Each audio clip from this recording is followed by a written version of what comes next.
नमस्कार. शुभदा विद्यालय यूट्यूब चॅनलमध्ये आपलं मनापासून स्वागत.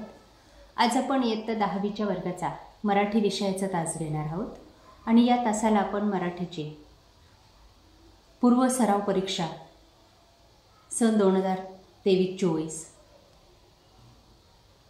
या वर्षाची प्रश्नपत्रिका आपण या ठिकाणी मराठी विषयाची उत्तरासहित सोडवणार आहोत. ही प्रश्नपत्रिका आपल्याला नक्कीच उपयोगी ठरणार आहे. 2024 मार्च होणारी बोर्ड एक्झाम त्याच धर्तीवर आधारित ही क्वेश्चन पेपर तयार केलेली अशीच प्रश्नपत्रिका आपली बोर्डाची असणार आहे. म्हणून व्हिडिओ शेवटपर्यंत लक्षपूर्वक पहा. काही अडचण असल्यास कमेंट करून नक्की विचारा आणि यासारख्या इतर विषयांच्या प्रश्नपत्रिका पाहण्यासाठी आपल्या चॅनलची डिस्क्रिप्शन बॉक्समध्ये दिलेली लिंक ओपन करा.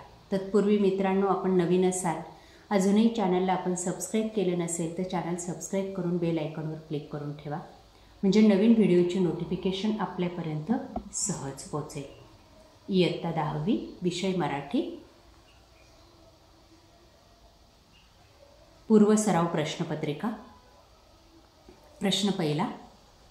80 गुणांची ही प्रश्नपत्रिका आहे आणि ही सोडवण्यासाठी आपल्याला 3 तासाचा वेळ दिला जाईल. स्वतंत्र अशी उत्तरपत्रिका आपल्याला मिळेल. त्या उत्तरपत्रिकेवर आपल्याला हा पेपर सोडवायचा असेल.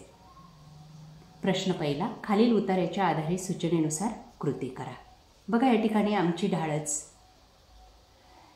या पाठावर आधारित एक उतारा दिलेला आहे आपल्या पाठ्यपुस्तकातला आणि या उतार्यावर आधारित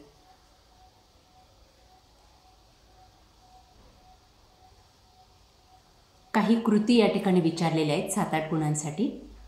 बघा, पहिली कृती. एका शब्दात उत्तर लिहा.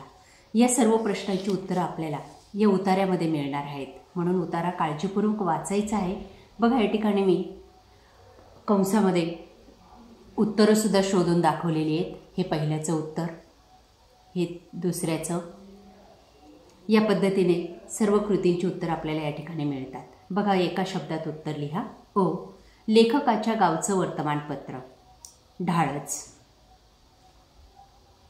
वर्तमानपत्राचा संपादक आजी. आकृती पूर्ण करा. दुसरी कृती.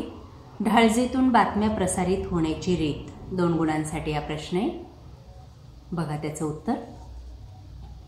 सगळ्या बातम्या यायच्या, त्यांची शहानिशा व्हायची, मग त्या गावभर जायच्या. दुसरं.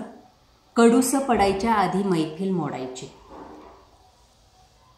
तिसरी कृती. आमची ढाळच म्हणजे गावचं वर्तमानपत्र होतं. या वाक्याचा तुम्हाला कळलेला अर्थ लिहा. ढाळच म्हणजे दरवाजा. त्यात सर्व महिला जमायच्या. तेथे गावातील सर्व बातम्या सांगितल्या जात. एखाद्या वर्तमानपत्रासारखा त्याचा प्रसार होत असे, म्हणून आमची ढाळच म्हणजे गावचं वर्तमानपत्र होतं. त्यानंतर आ भाग. खालील उतार्याच्या आधारे सूचनेनुसार कृती करा. 2 गुणांसाठी. 1. आकृती पूर्ण करा. होळीनंतर वातावरणात होणारा बदल. होळीनंतर थंडी झपाट्याने कमी होत जायची. आंब्यावर मोहर नुसतं घमघमत असायचा. दुसरं. लेखिकेने बालवयात उन्हाळ्याच्या सुट्टीत अनुभवलेल्या गोष्टी. मार्च एप्रिलमध्ये गॅलरीत झोपायला मिळायचं आणि कुहू कुहू आवाज कानावर यायचा. बघा, या दुसऱ्यासाठी पण उतारा दिलेला आहे. त्या उतार्यावर आधारित आपल्याला ह्या कृती सॉल्व्ह करायच्या आहेत. म्हणजे कोणत्याही 2 पाठांवर आधारित आपल्याला 2 उतारे दिले जातील आणि त्यावर आधारित 7-7 गुणांसाठी काही कृती विचारल्या जातील. त्या आपल्याला कंप्लीट करायच्या राहतील. अतिशय सोपा आहे हा प्रश्न. पुढची कृती बघा. उतारा या ठिकाणी दिलेला आहे मध्येच. कारण लिहा. आवाजाची वाट पाहण्याचं सार्थक व्हायचं, कारण पहाटे पहाटे गाढ झोपेत असताना कुहू कुहू आवाज कानावर यायचा आणि वाट पाहण्याचं सार्थक व्हायचं. कृती 3. स्वमत अभिव्यक्तीसाठी. 1. पाठाच्या शीर्षकाची समर्पकता तुमच्या शब्दात लिहा. बघा त्याचं उत्तर. होळीनंतर थंडी कमी व्हायची आणि सुट्टी लागल्यावर मऊगार हात अंगावर फिरायला लागले. डोळे मिटताना उद्या कोकिळेचं कुहू कुहू ऐकू येईल का, ही वाट पाहण्याचं सार्थक पहाटे व्हायचे. हे या पाठाचं शीर्षक सार्थ ठरायचे. पुढचा प्रश्न ई भागासाठी अपठित गद्य. यामध्ये पण आपल्याला एक उतारा दिला जाईल 4 गुणांसाठी. पाठ्यपुस्तकाच्या बाहेरचा हा उतारा असणार आहे. तो उतारा आपण काळजीपूर्वक वाचायचा आहे आणि त्यानंतर त्यावर विचारलेल्या 2 कृती आपल्याला सोडवायच्या आहेत. बघा त्याच्यातली पहिली कृती. फरक स्पष्ट करा. थकवा आणि कंटाळा या 2 गोष्टींचा आपल्याला फरक स्पष्ट करायचा आहे. थकवा म्हणजे थकणे, ही एक शारीरिक अवस्था आहे. थकवा अंगात असतो, तर कंटाळा ही मानसिक अवस्था आहे. कंटाळा माणसाच्या वृत्तीत असतो. अशा पद्धतीने फरक लिहायचा आहे. पुढचा प्रश्न. आळसाचे लक्षण असलेले दुर्गुण. एक जडता आणि शिथिलता किंवा मंदपणा. उतार्यात त्याची उत्तरं आलेली आहेत. बघा या ठिकाणी कंसात मी उत्तरं पण दाखवलेली आहेत तुम्हाला. पुढचा प्रश्न दुसरा. विभाग 2 गद्य विभाग. पद्य विभाग आहे. कविता दिली आपल्याला वस्तू या ठिकाणी आणि या वस्तू कवितेवर आधारित काही कृती आपल्याला विचारलेल्या आहेत. बघा कंसामध्ये मी उत्तरं शोधलेली आहेत. आपण यावर आधारित आता कृती पाहू. पहिलं, आकृत्या पूर्ण करा. वस्तूंची माणसासारखी असणारी वैशिष्ट्ये. 4 वैशिष्ट्ये आपल्याला विचारलेली आहेत. 1 सेवक, उपयुक्त, आनंद देणे आणि स्वच्छतेची आवड. चौकटी पूर्ण करा. पुढची कृती. नंतरच्या काळात वस्तूंना जिवंत ठेवणारा स्नेह किंवा प्रेम. 2 शाबूत ठेवावा असा वस्तूंचा हक्क, कृतज्ञता. 3 वस्तूंजवळ माणसासारख्या नसणाऱ्या गोष्टी, मन आणि जीव. एका वाक्यात उत्तरे लिहा. वस्तू केव्हा सुखावतात? मन असलेल्या माणसाप्रमाणे वागले तर वस्तू प्रचंड सुखावतात. दुसरी कृती. प्रश्न दुसरा. वस्तूंना कोणती हमी द्यावी? वस्तूंना मानलेल्या जागेवरून निष्कासित न होण्याची हमी द्या. या पद्धतीने आपण वस्तू कवितेवर आधारित कृती सोडवायच्या आहेत. 2, 4, 6, 8 गुणांसाठी कृती होत्या. बघा त्या 4 कृती विचारलेल्या होत्या. प्रश्न दुसरा. आता दुसरी कविता दिली आपल्याला एक. आकाशी झेप घेरे ही कविता दिलेली आणि या कवितेवर आधारित आपल्याला विचारलेल्या कृती सोडवायच्या आहेत. बघा पुढील मुद्द्यांच्या आधारे कवितेसंबंधी कृती सोडवा. कविता वाचायची आणि त्यावर आधारित या कृती सोडवायच्या आहेत. बघा पहिली कृती. प्रस्तुत कवितेचे कवी किंवा कवयित्रींचं नाव लिहायचं आहे आपल्याला. आता आकाशी झेप घेरे ही कविता कवी जगदीश खेबुडकर यांनी लिहिलेली, म्हणून त्यांचं नाव या ठिकाणी लिहिलेलं आहे. कवितेचा विषय. कवितेमध्ये काय विषय आलेला आहे तर तो विषय बघा या ठिकाणी मी संक्षिप्त लिहिला आहे. आपण थोडं मोठं लिहायचं. पाखराच्या प्रतीकातून परावलंबित्व सोडून ध्येय गाठावे हा विषय कवितेचा आहे. प्रत्येक कवितेचा विषय तुम्ही लक्षात घ्या. कवितेचं कवयित्रीचं नाव लक्षात ठेवा. कोणती तरी एक कविता तुम्हाला अशा प्रश्नासाठी नक्की येईल. त्यानंतर तिसरा. कवितेतून व्यक्त होणारा स्थायी भाव. आकाशी झेप घेरे पाखरा सोडी सोन्याचा पिंजरा या ओळीतून स्थायी भाव व्यक्त होतो. अशा पद्धतीने 4 गुणांसाठी आपल्याला ही कविता दिलेली आहे. पुढचा प्रश्न. पुढे दिलेल्या ओळींचे रसग्रहण तुमच्या शब्दात करा. 4 गुणांसाठी आपल्याला रसग्रहणाचा प्रश्न येतो. कोणत्या पण एका कवितेच्या 2 ओळी दिल्या जातील आणि त्यांचं रसग्रहण तुम्हाला करायला सांगितलं जाईल. बघा इथं संक्षिप्तरित्या मी रसग्रहण दिलेले. आदर्श व्यक्तीचे अपकीर्ती ते सांडावी, सत्कीर्ती वाढवावी, विवेकी दृढ धरावी वाट सत्याची या ओळीचं रसग्रहण. आदर्श व्यक्तीची लक्षणे सांगताना संत रामदास म्हणतात, माणसाने अपकीर्तीचा त्याग करून सत्कीर्ती वाढवावी व सत्याचा मार्ग विवेकाने धरावा. त्यानंतर विभाग 3 स्थूल विभाग. प्रश्न 3. पुढीलपैकी कोणत्याही 2 कृती सोडवा. 1. माणुसकी पेरणे काळाची गरज आहे या विधानाचा तुम्हाला कळलेला अर्थ लिहा. 2. साहित्यिक गिरजागीर यांच्या कथेची वैशिष्ट्ये स्पष्ट करा. आणि 3 आहे साहित्य कृतीचा आस्वाद घेताना लक्षात घ्यायचे मुद्दे तुमच्या शब्दात स्पष्ट करा. या प्रश्नांची उत्तरं आपल्याला डिस्क्रिप्शन बॉक्समध्ये दिलेली प्लेलिस्टमध्ये मिळतील. स्वाध्यायाची प्लेलिस्ट आहे, आपल्या सर्व पाठांचा स्वाध्याय त्या ठिकाणी दिलेला आहे. त्यात तुम्हाला स्थूल वाचनाचा पाठ काढा हा आणि त्यावर आधारित कृती तुम्हाला सोडवता येतील. यासारखे प्रश्न तुम्हाला 8 गुणांसाठी नक्की विचारले जातील. पुढचा प्रश्न विभाग 4 व्याकरण विभाग. 4था प्रश्न.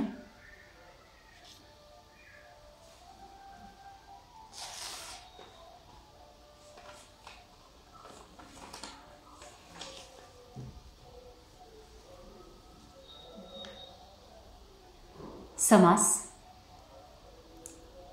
2 गुणांसाठी. भाजीपाला विग्रह करायचा या शब्दाचा. भाजीपाला वगैरे बहुव्रीही समास. पुढचं आहे आई वडील. आई किंवा वडील वैकल्पिक द्वंद्व.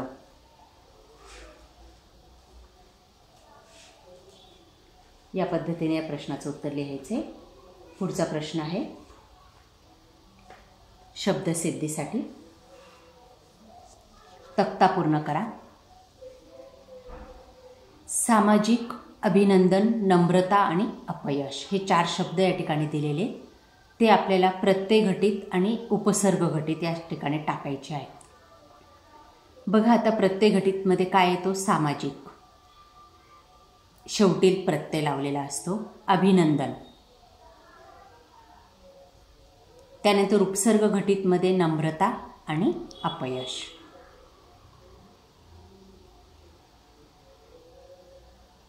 प्रत्यय घटितमध्ये नम्रता येईल आणि अभिनंदन उपसर्ग घटितमध्ये येईल. त्यानंतर वाक्प्रचार 4 गुणांसाठी. हुकूमत गाजवणे. खालीलपैकी वाक्प्रचारांचा अर्थ सांगून वाक्यात उपयोग करा. 1. हुकूमत गाजवणे, रागाने बोलणे. 2. लक्ष वेधणे, केंद्रित होणे. 3. कंठस्नान घालणे, मृत्यू येणे. 4. थक्क होणे, आश्चर्यचकित होणे. आ भाग भाषिक घटकावर आधारित कृती. शब्दसंपत्ती. 1. दररोज प्रसिद्ध होणारे दैनिक. कोणाचाही आधार नसलेला निराधार. 2. समानार्थी शब्द लिहा. पाणी जल, पृथ्वी अवनी. विरुद्धार्थी शब्द लिहा. हजर गैरहजर, अपमान मान. लेखन नियमानुसार अचूक शब्द ओळखायचा आहे आपल्याला. बघा या ठिकाणी अंडरलाईन केलेला जो शब्द आहे तो अचूक आहे. हार्दिक, अभिनंदन, कवयित्री आणि आशीर्वाद. आशीर्वाद हा कवयित्री, हे अभिनंदन आणि हा हार्दिक. शुद्ध शब्द आपल्याला ओळखायचा आहे आणि तो लिहायचा. पुढचा प्रश्न आहे विरामचिन्हे. तुम्हाला मी उत्तप्पा बनवू का? स्वल्पविराम आणि उद्गारवाचक चिन्ह ओळखायचे आहेत आपल्याला विरामचिन्ह. पुढचं पारिभाषिक शब्द इव्हेंट आणि ट्रान्सलेटर. याचा मराठीत अर्थ लिहायचा आहे. इव्हेंट म्हणजे घटना आणि ट्रान्सलेटर म्हणजे भाषांतर. विभाग 5 उपयोजित लेखन. 6 मार्कासाठी आपल्याला या ठिकाणी पत्र विचारलेले आहे. बघा पहिलं पत्र किंवाला दिलेलं आहे. आपल्याला जे योग्य वाटेल ते लिहायचं आहे. पुढील निवेदन वाचा व त्याखालील एक कृती सोडवा.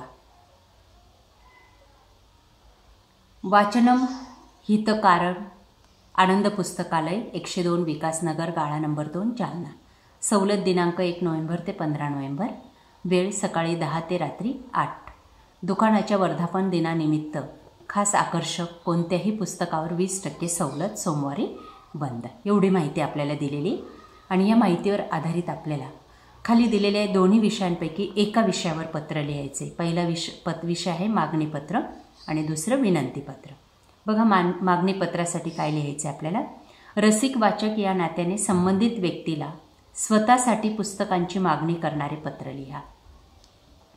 आणि दुसरं आहे शालेय भांडार प्रमुख या नात्याने संबंधित व्यक्तीला शाळेसाठी मागवलेल्या पुस्तकांवर अधिक सवलत देण्याविषयी विनंती करणारे पत्र लिहायचे.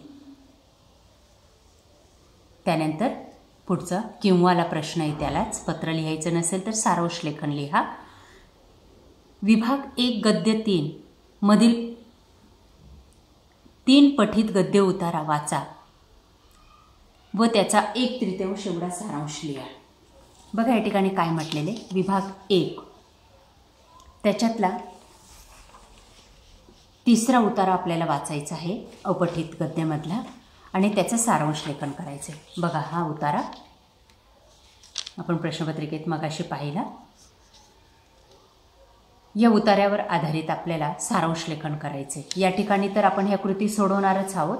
परत पुढंच जाऊन विभाग 5 मध्ये आपल्याला याचं सारांश लेखन करायचं आहे आणि त्याला आपल्याला 6 गुण मिळणार आहे जर आपल्याला पत्र लिहायचं नसेल तर. आ भाग बघा, पुढीलपैकी 2 कृती सोडवा. बघा आता 10 गुणांसाठी आपल्याला या ठिकाणी 3 कृती दिलेल्या आहेत. 3 पैकी आपल्याला कोणत्याही 2 सोडवायच्या आहेत. पहिले जाहिरात लेखन. चौकटीत दिलेल्या शब्दांच्या आधारे आकर्षक जाहिरात तयार करा. प्लॅस्टिक बंदी, पिशव्या, डिझायनर, कप्पे, कागदी आणि बहुगुणी हे मुद्दे टाकायचे आहेत आपल्याला जाहिरातीमध्ये आणि अशा प्रकारची साधारणतः जाहिरात आपण या ठिकाणी तयार करायची. त्याला आपल्याला 5 गुण मिळतील. दुसरा विषय आहे बातमी लेखन. खालील घटकावर आधारित बातमी तयार करा. तुफान आलं अन गाव पाणीदार झालं या विषयावर आपल्याला बातमी तयार करायची. तिसरा विषय आहे कथालेखन. खाली दिलेल्या शब्दांच्या आधारे कथालेखन करा. राजाला सोन्याचा हव्यास, प्रत्येक गोष्ट सोन्याची व्हावी असे वाटणे, परमेश्वराने वरदान देणे, हात लावेल ती प्रत्येक गोष्ट सोन्याची, मुलगी सोन्याची होणे आणि नंतर पश्चाताप. या 3 प्रश्नांपैकी आपल्याला कोणत्याही 2 कृती सोडवायच्या आहेत. हे लक्षात ठेवा 10 गुणांसाठी. चौथा प्रश्न लेखन कौशल्य. निबंध लेखन 8 गुणांसाठी. कोणताही एक निबंध आपल्याला या ठिकाणी लिहायचा आहे 8 गुणांसाठी. बघा पहिलं, पुढील मुद्द्यांच्या आधारे रस्त्याची कैफियत लिहा. माणसांना त्रास, रस्त्याच्या कडेला झाडे लावणे, रस्त्याची दुर्दशा, रस्त्याचे दुःख, माणसाच्या सर्व भावभावनांचे व्यवहार रस्त्याच्या साक्षीनेच, रस्ता सर्व लोकांची ये-जा, सर्व व्यवहार पार पाडण्यासाठी उपयोग, माणसाच्या जीवनाचा आधार. अशा पद्धतीने सर्व मुद्द्यांचा विचार करून आपल्याला रस्त्याची कैफियत मांडायची आहे. दुसरं किंवा चौकटीत खालील चौकटीतील घटकांचे आत्मकथन लिहा. आत्मकथन पर हा निबंध आहे. सायकल. सायकल जणू काही आपल्याशी बोलते असं दाखवायचं आहे. आनंद, माणसाशी नाते, गरज व उपयोग, पर्यावरणातील महत्त्व आणि शेवटी मर्यादा. हे सर्व मुद्दे टाकून आपल्याला सायकल या विषयावर आधारित आत्मकथनात्मक निबंध लिहायचा आहे किंवा रस्त्याची कैफियत हा निबंध पूर्ण करायचा आहे 8 गुणांसाठी. अशा प्रकारे मित्रांनो आज आपण इयत्ता 10वीची मराठी विषयाची पूर्वपरीक्षेची प्रश्नपत्रिका आपण या ठिकाणी सॉल्व केलेली. आपल्याला हा व्हिडिओ नक्कीच उपयोगी ठरणार आहे.